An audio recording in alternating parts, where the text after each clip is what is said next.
In the charged atmosphere at this time around the role of Muslims in America comes what is billed as the first major exhibition in the United States on the Qur'an. Jeffrey Brown reports.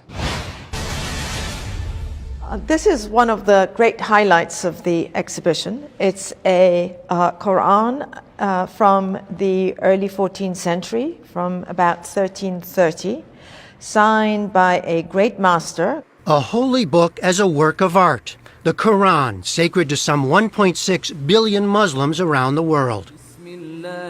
A new exhibition at the Smithsonian Institution's Sackler Gallery in Washington, D.C. presents 68 of the most important and exquisite Qur'ans ever produced.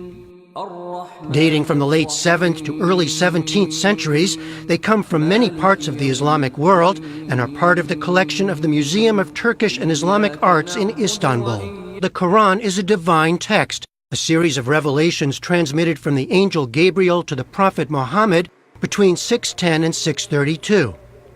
It includes references to earlier figures including Abraham, Moses, and Jesus. Maria Dekake teaches Islamic religious thought and history at George Mason University. Is that it often takes a form of direct address. So it will say sometimes, "Oh, you who believe."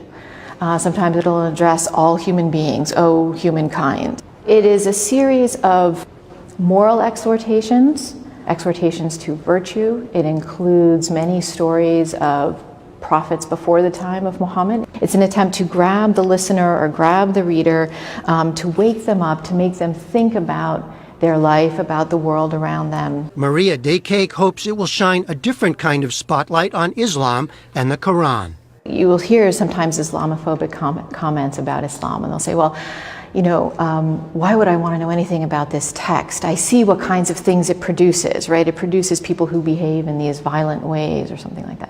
But when you come here, you see the larger reality of what it's produced, right? It produced beauty, is to see the kind of artistic elements, the beauty that the Qur'an really brought.